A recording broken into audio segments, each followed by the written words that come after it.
welcome to the Milliways stage for our next talk.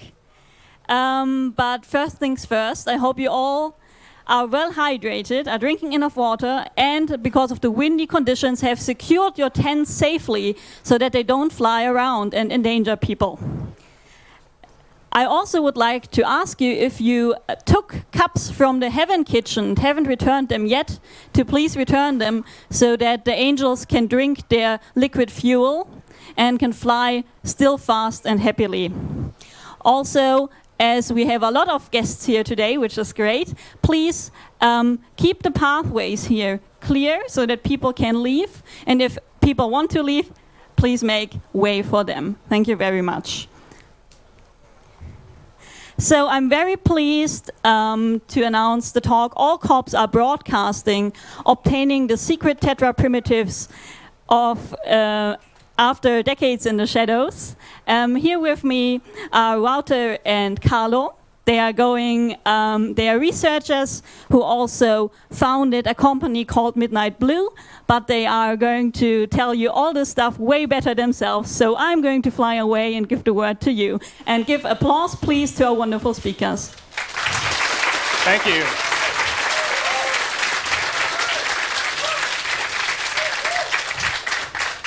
Thank you. All right. Welcome everyone to our talk, All Cops Are Broadcasting, Obtaining the Secret TETRA Primitives After Decades in the Shadows. I'm very excited to finally present this to you all after 2.5 years of silence on the matter. My name is Carlo Meijer, and these are my colleagues, Wouter Bokslag and unfortunately Jos Wetzels, who isn't here. Together we form Midnight Blue, a specialist security company firm from the Netherlands, and we focus on high-end security research, mainly in critical infrastructure and embedded systems. The three of us found vulnerabilities from everything from car immobilizers, the BlackBerry QNX operating systems, and the MyFair Classic RFID cards. So, what's TETRA? TETRA is a globally used radio technology that competes with the likes of P25, DMR, TETRAPOL. It was standardized in 1995 by the European Standards Organization ETSI, who is known for GSM, 3G, 4G, and 5.3, GMR, and the likes. And TETRA is used for conventional voice communication in handheld radios, but also data communication, including machine-to-machine. And the interesting thing is that it relies on secret proprietary cryptography. So TETRA is one of the most popular radio technologies used by police all around the world, with the exception of the US and France. It is used by national regional police forces in countries like the UK, Germany, Scandinavia and Eastern Europe, but also in large parts of South America and Asia. Now, be aware that these maps we're showing are just the users we could confirm through open source intelligence. There may be more out there. Not only the police uses TETRA, it is also used by the military and intelligence agencies across the world in different capacities. And on top of that, it's also used by widely in critical infrastructure. Private security personnel at airports, harbors, and train stations. They use it for voice communication, but it's also deployed as a radio link in wide area SCADA networks to carry telecontrol traffic for electrical substations, oil, gas pipelines, or railway signaling. So while TETRA is a public standard, its cryptography is kept secret. In the figure on the right, you can see how they describe a lot of the high-level schemes, but then the primitives within those schemes are essentially black boxes, whose specifications are only available under NDA, which means you cannot publish the details of any findings if you're a researcher. Manufacturers are also required to protect algorithms against extraction. This kind of security theater, however, since any top-tier adversary will already have these specifications through either their own manufacturer. So, for example, any major country in the world has a TETRA manufacturer on their soil. For example, the US, the UK, China, and Russia. Or they'll simply snatch them off a SharePoint from a small manufacturer. Meanwhile, scientific researchers or the security community has to jump through significant hoops in order to get a look at these primitives, like we had to. Now, TETRA security mainly consists of two components, both of which are secret. This is the TAA1 suite, which is used for authentication, key management, identity encryption, and remote terminal disabling. And then there's TEA suite, which is used for voice and data encryption over the air. The TEA suite consists of 4 algorithms divided by use case. So TEA1 and 4 being readily exportable. TEA2 is only intended for European police forces as emergency services and military. And TEA3 is intended for public safety in outside of European countries, but with friendly relationship with the EU. So this means typically India, Mexico, China, those kind of countries. So with this in mind, let's talk about Project Read TETRA that we undertook. We know all about Kirchhoff's principle, right? A crypto system should be secure, even if the public, even if everything about the system is known except for the key. So basically, no security through obscurity. Violating this principle doesn't usually end well, and there's plenty of examples of secret proprietary cryptography in GSM, GMR, GPRS, DECT, various RFID systems, and all of them turned out to be flawed or intentionally backdoored. So why would TETRA be different? Now, Etsy has a different opinion on this. In an interview with Kim Zetter, the Etsy TETRA chairman explicitly said that they consider obscurity as also a way of maintaining security. Right. So we obviously disagree with such an approach. So we went to the NLNet Foundation for a research proposal, and they decided to fund us to open up TETRA for public review. NLNet is a non-profit organization which funds open source projects and research like this with the goal of promoting open standards. So if you have something that you would like to investigate, which costs a significant amount of time, I would highly recommend approaching them. So let's break open a radio. So we had to start out by picking the right kind of radio.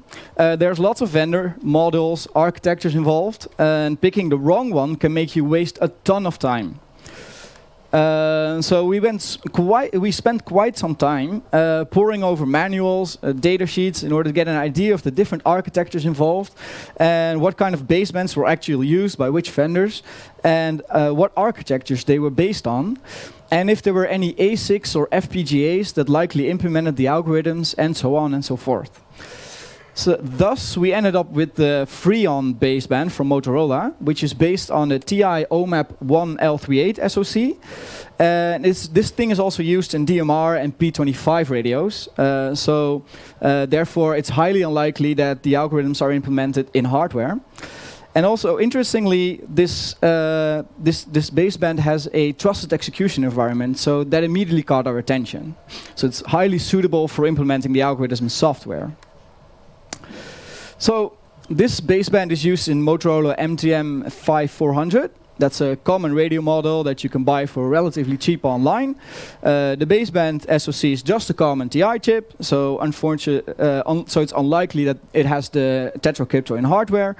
And it has some software security features, which we suspect make it a great candidate for protecting crypto from extraction.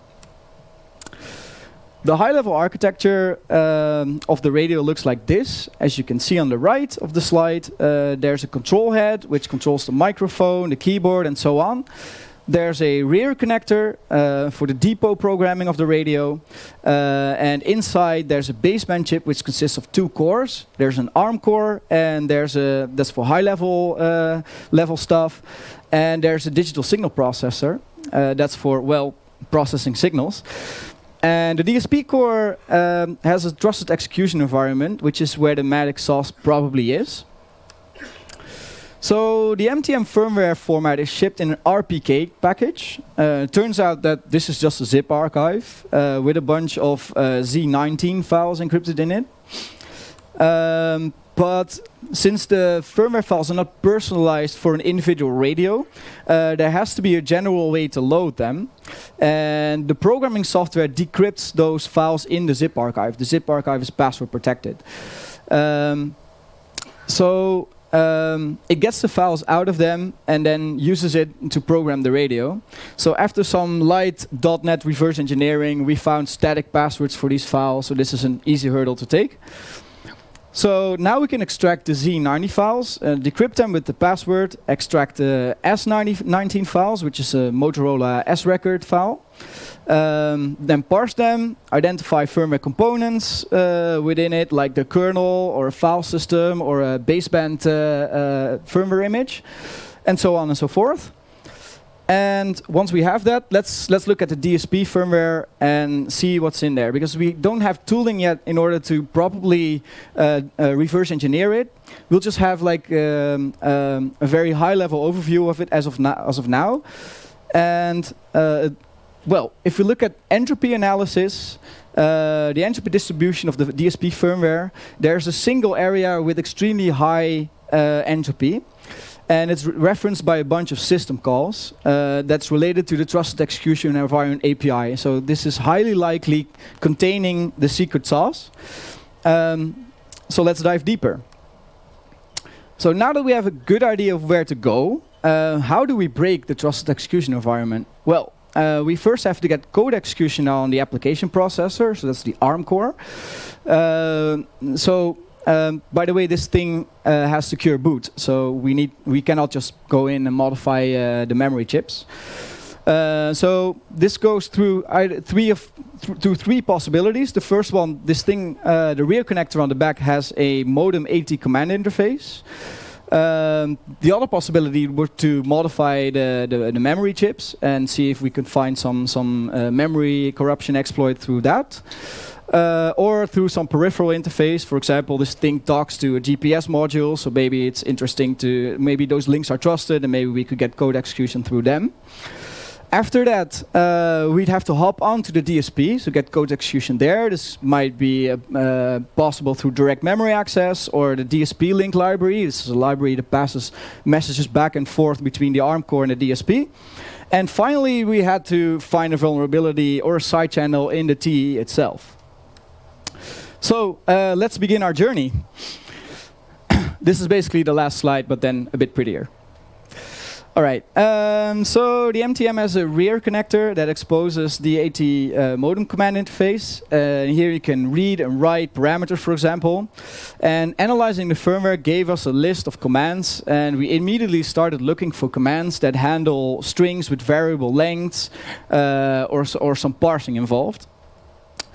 And there's this command that is used to set a talk group list entry, and another one that enumerates them. And we found that there's a classic format string vulnerability in there that allows you to write any data in some address that is already on the stack. So you can basically interpret a value on the stack as a pointer, and you can write to that address. Now, if we control a value on the stack, that would mean we could write anything anywhere. Unfortunately, we don't. So luckily, there's frame pointers in this firmware. So frame pointers have the nice property that one frame pointer points to the next. And due to the circumstances that we have here, we can only write a single byte to an address that is on the stack. So what we do is, like, we have three frame pointers here, one point to the other, which points to the next. So the first one, we write a single byte to the next, and therefore we can change the least significant byte of that address where that pointer points to.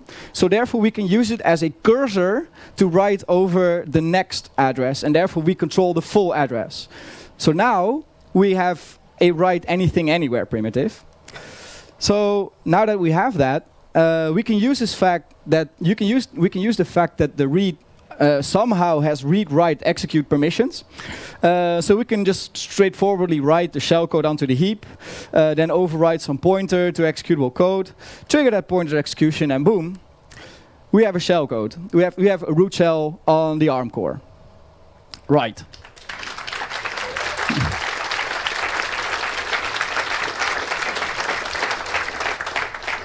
Thank you.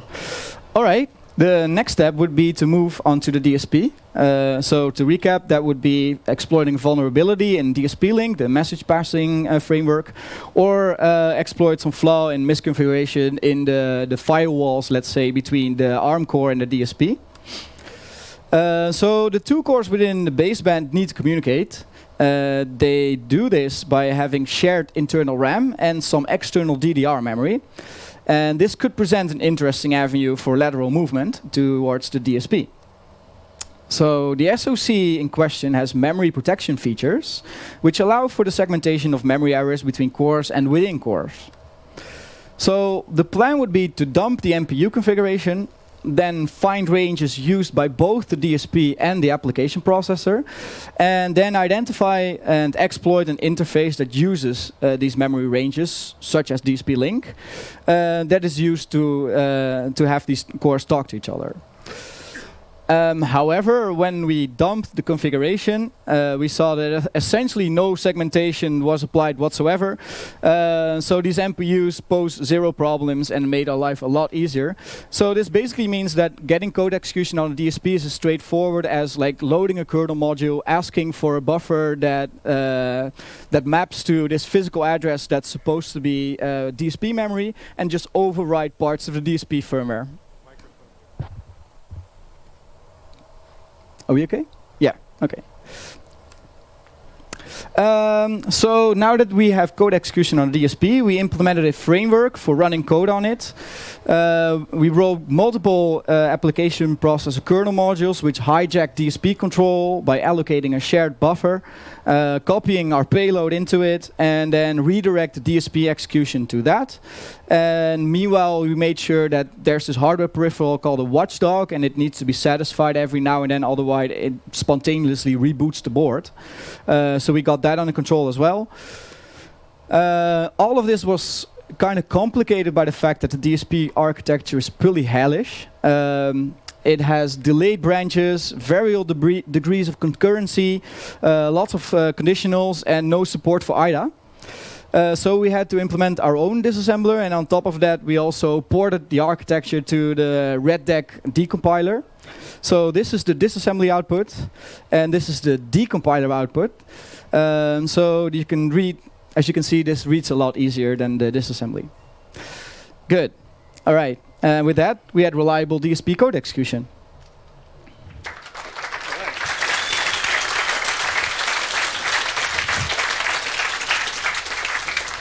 Thanks. So that brings us to the last part of this reverse engineering process. We now have to somehow break the DSP trusted execution environment. And in order to explain that to you, let's first dive into how this thing actually works. So the chip is a Texas Instruments chip with ROM code in it. And in this ROM code is embedded what they call a secure kernel. And this is like a lightweight library or operating system kind of thing that runs in a secure mode. So most code running on the DSP runs in insecure mode and can use the secure kernel but cannot see it and cannot interfere with anything that happens within this trusted execution environment or other secure context stuff. So what non-secure code can do is use functions like skload. And skload is a secure kernel call that allows for the runtime loading of an encrypted module. And this module is then copied to the secure context. It is decrypted using a factory set key, the customer encryption key. It is then validated using RSA.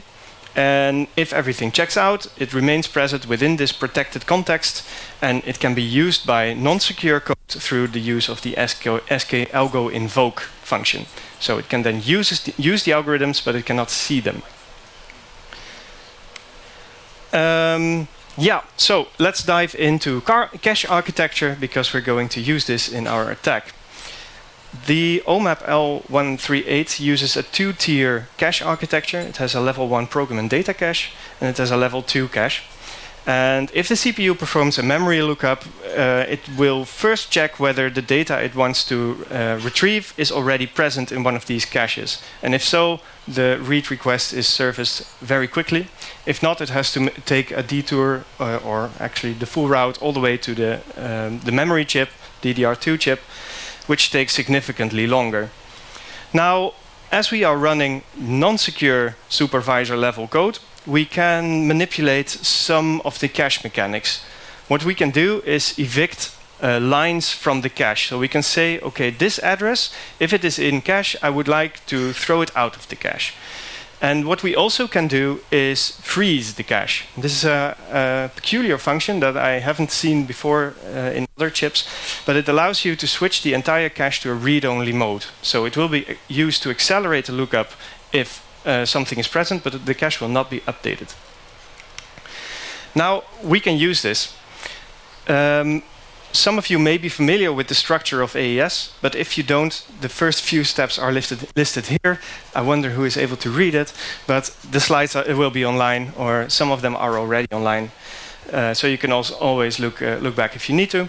In any case, the first thing that happens during a decryption is that the round key, an AES key, is XORed into the AES state. So a ciphertext goes in, a round key is XORed through it, and then further steps are taken.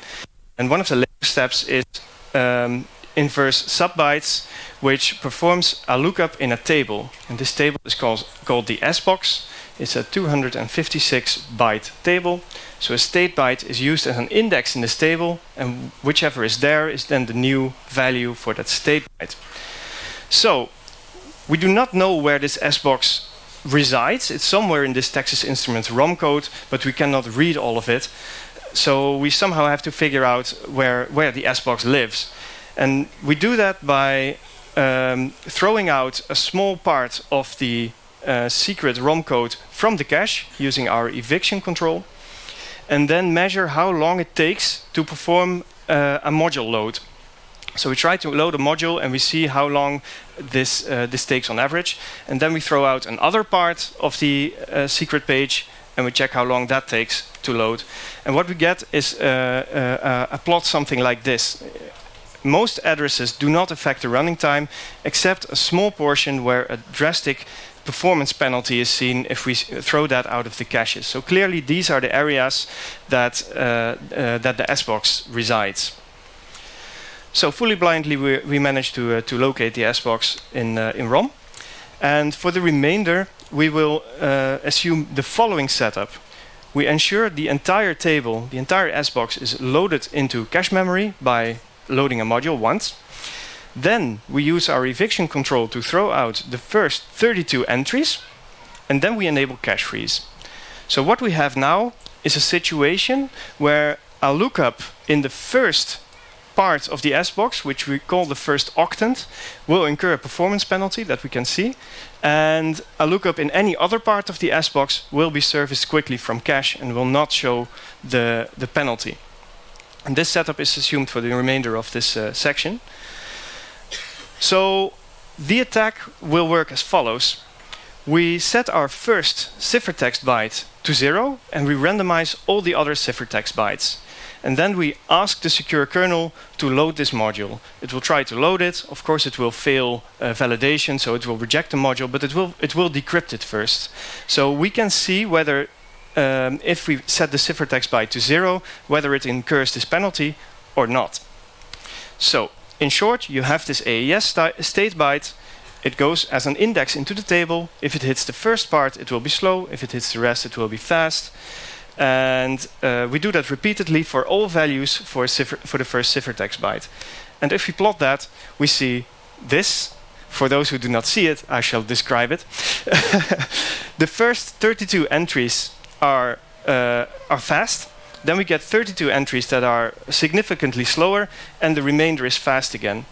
So what we have here is that the first ciphertext byte, XORed with the first round key byte, is exhibiting a performance penalty when it is between 32 and 64. So we have effectively recovered 3 bits of this byte. So we can repeat that for all the other bytes, and we can get 48 bits of a round key, which is amazing, but not enough, because 80 bits remain, and that's just too much to brute force, at least for someone with our equipment.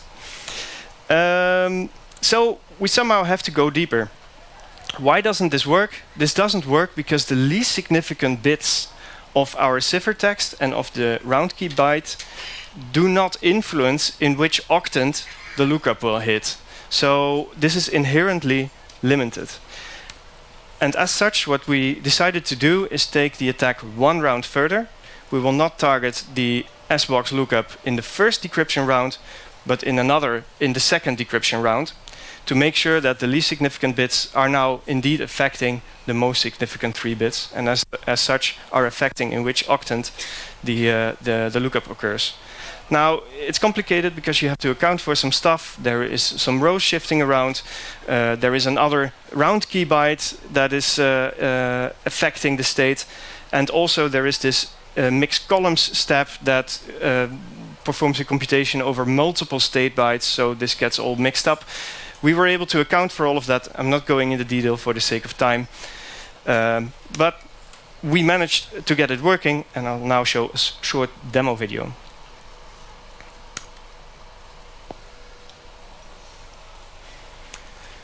So what we see here is how we load some kernel modules on the application processor. I cannot read it myself, but oh yeah, I can. Clearly here we are loading a module that kicks the watchdog, so we hijack the execution of the DSP, but the watchdog has to be serviced in order to prevent a board reset. And then we start gathering measurements from the DSP. We're collecting timing data and constantly comparing the timing data to a profile we built, and we can recover bytes of round key 10 in this way. This takes about a minute, and then it will have recovered all of the 16 round key bytes. If you have all round key bytes, you can reverse the key schedule AES uses and retrieve the original base key.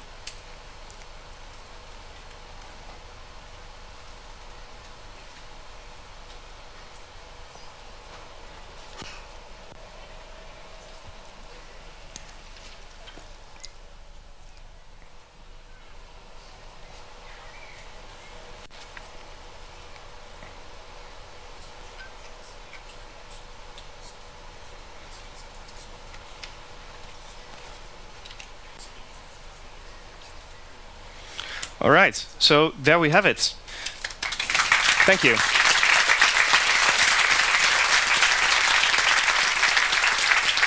Cool. So within about a minute, we recovered the cryptographic key from this radio, fully running on the radio. By the way, what you saw was not the actual Motorola key. We changed it because if not, people would get really angry at us.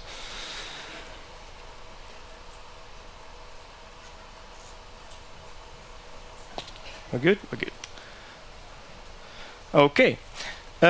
So now that we were able to decrypt our module, there were some other hoops to jump through, but I'm going to skip that in the interest of time. We were able to decrypt the module that embeds the TETRA cryptographic primitives. Recapping, we first attacked the AT modem command interface. We found a format string vulnerability, which we exploited. We pivoted to the DSP through unconfigured memory protection, and we then performed a cache timing side channel attack on the trusted execution environment. So let's briefly discuss some of the findings on the TETRA primitives. We found the TAA1 suite. We recovered it. We reverse engineered it. And what's interesting is that we found that all primitives that in the standard are called TA something are based on a proprietary hurdle block cipher. And all the TB primitives are just simple XORs or some additions or really lightweight stuff. And also interesting is that we found that some blocks are identical or highly related. For instance, TA11 equals TA41. And we used our newfound knowledge on these primitives to construct some attacks. One is that we can, under some circumstances, pin a session key to 0. And another one is a de-anonymization attack that allows you to decrypt the identities that are using a TETRA network. Now, the actual encryption on a TETRA network is done by one of the 4 keystream generators that Carlo just pointed out. And what you see here is a schematic overview of TEA2. You see the key register on the top, 80 bits, and you see the state register at the bottom that gets some influence from the key register. To us, it looks robust, but further scrutiny is needed in order to be able to publicly determined that this is fit for purpose. What's definitely not fit for purpose is TEA1, which shares the same structure, but the first thing it does is execute a secret key compression step. The 80-bit key is compressed to 32 bits, and only then it starts generating key stream based on those 32 bits of entropy. So this is obviously trivial to attack. It takes about a minute on my graphics card, which is a 2016 GTX 1080. And in the interview Carlo referred to previously with the ETSI chair, he made some statements on that an attacker would need a high-powered graphics card. I'm not sure. And that 25 years ago, this could have been sufficient. Maybe. 32 bits was different back then than now. Computational advances, blah, blah, blah. But still that you would need some pretty reasonable equipment. Now, I don't think I have to explain to any of you that this is just not true. But instead of arguing, why not just throw overboard all these assumptions and reasonable ideas and just see what this bad boy can do.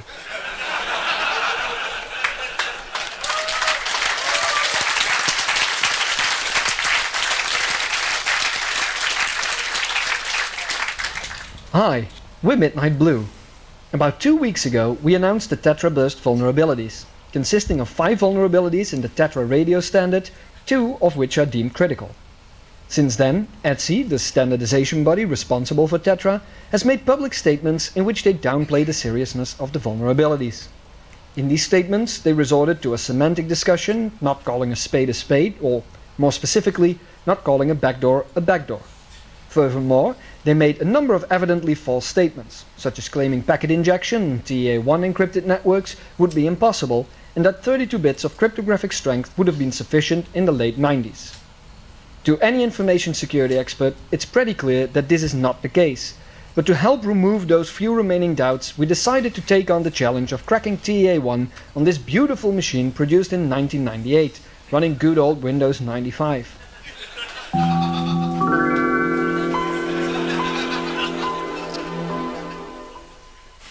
Frankly, the hardware is so old that it wasn't easy to get our hands on. When we run the cracking tool, we see it reports that it needs about 13 hours to go through the entire search space. After 12.5 hours, the key is found, demonstrating the feasibility of cracking TEA1 on 90s consumer hardware. Alright ETSI, now that we've cleared up this issue, please let us know if you'd like us to demonstrate packet injection as well.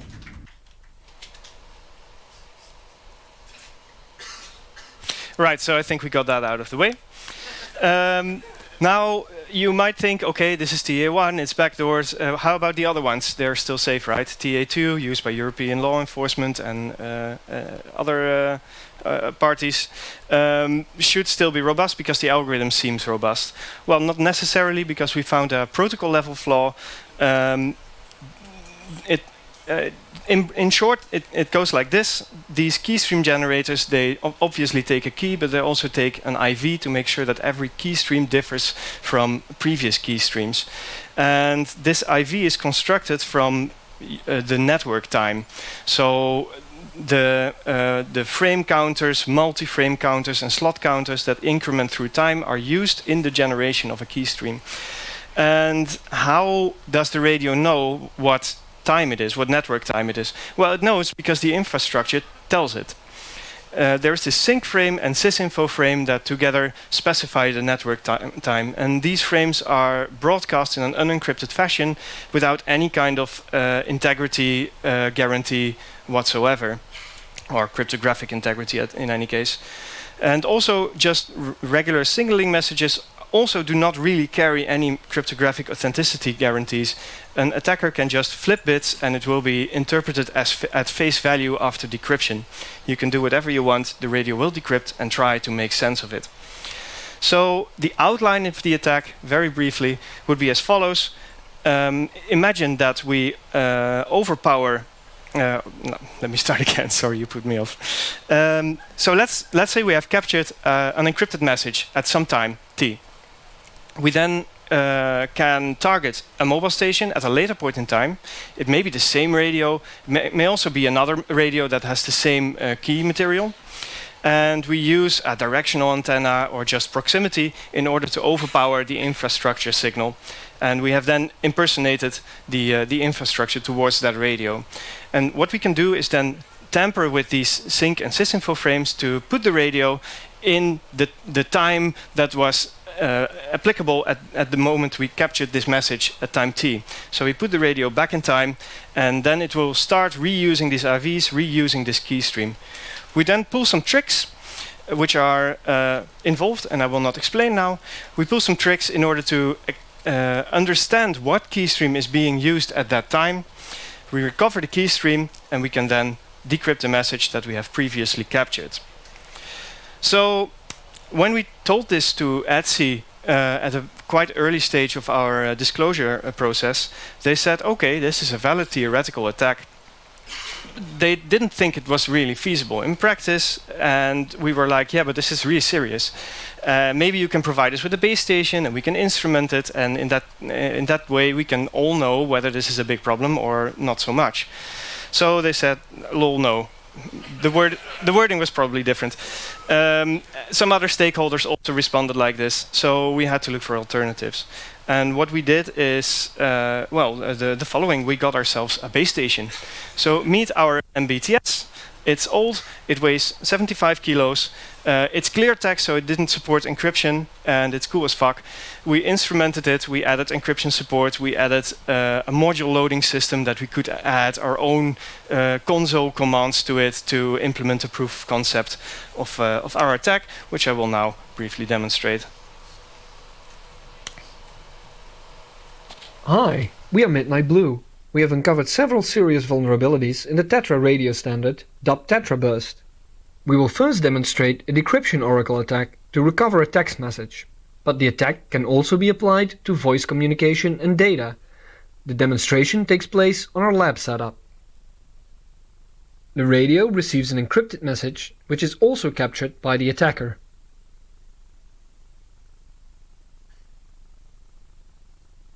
We see the message says secret. The attacker now needs to target a radio and impersonate the infrastructure and carry out the attack to decrypt the previously captured message. We have sped up this process.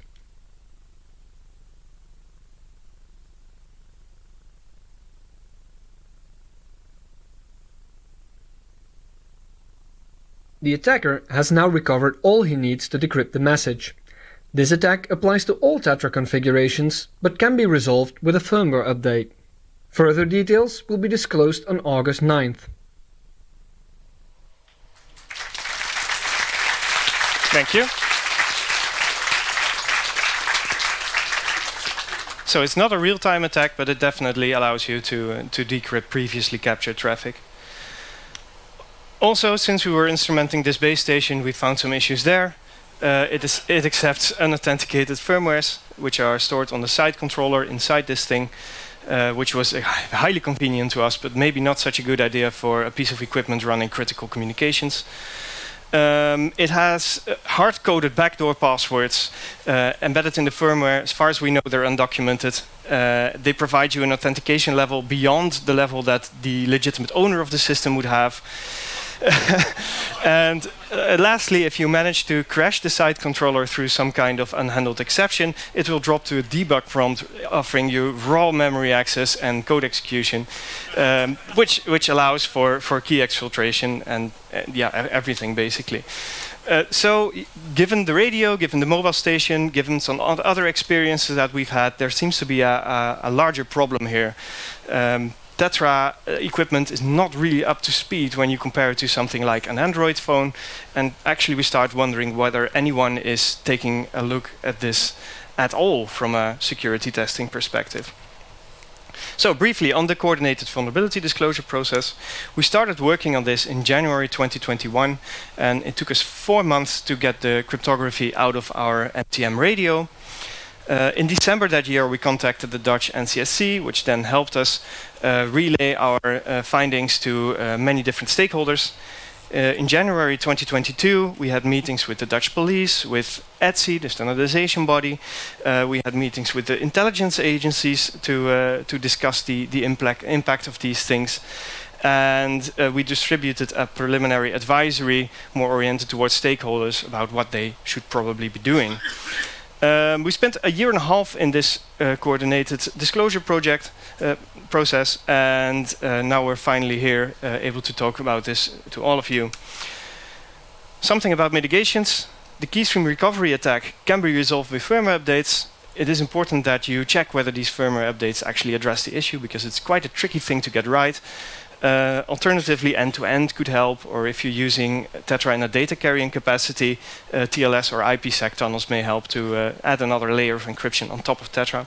The TEA1 backdoor cannot be resolved through a firmware update because it's in the standard, so you would need to switch to TEA2, or if you cannot do that, maybe TEA3 or end-to-end.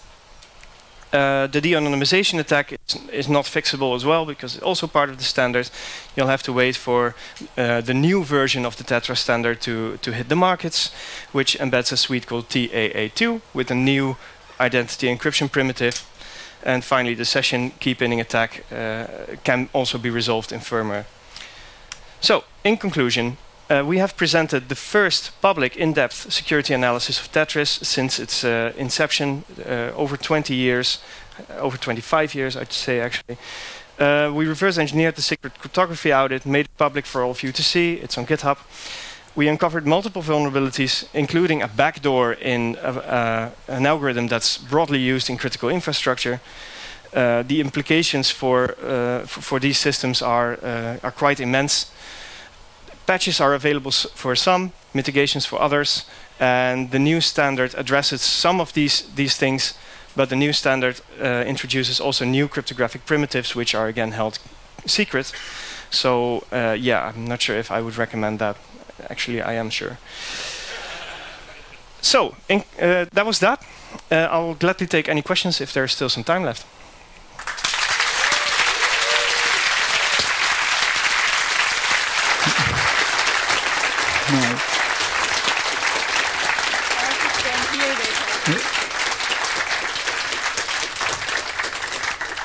So thank you. Thank you. Thank you. Thank you. Thank you. Thank you. I get a new microphone. Thank you. Yes. So, thank you, Wouter and Carlos, for your great talk. So, are there any questions from the Ether Signal Angel?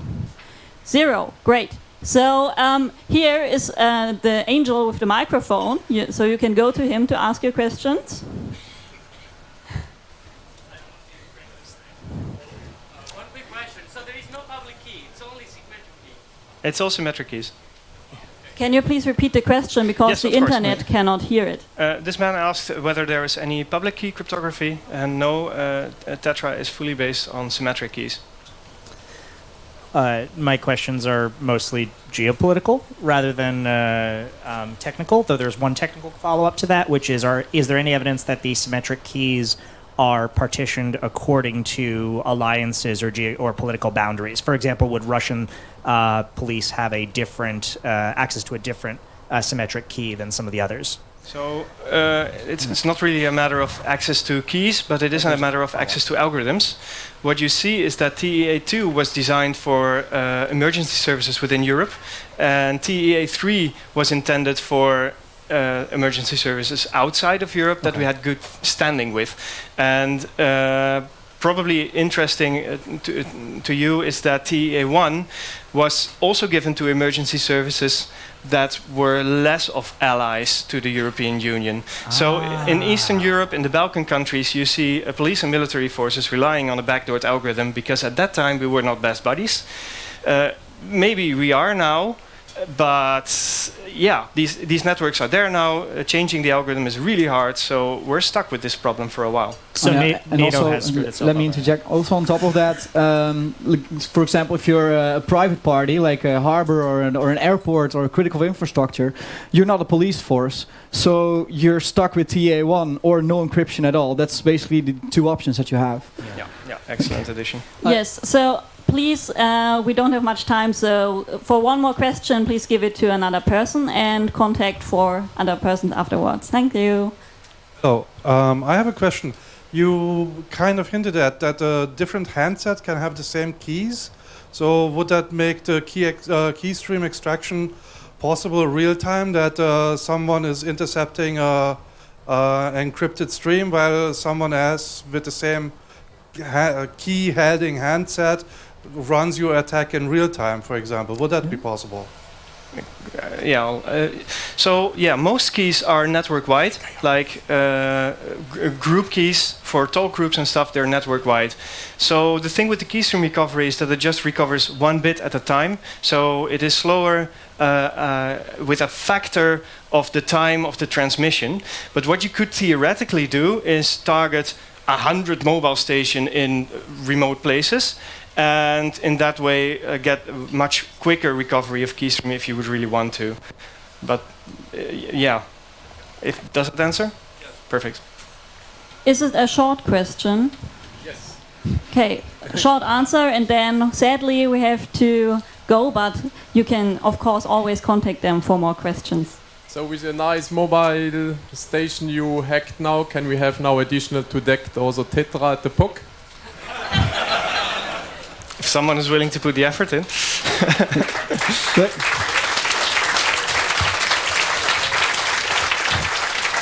By the way, we got ours from eBay, and there's still two that you can buy. 10,000 euros. There's one for 5K available, but it has fewer I base think radios. further discussions on this can be had on the side of the tent. Thank you again so much for your talk.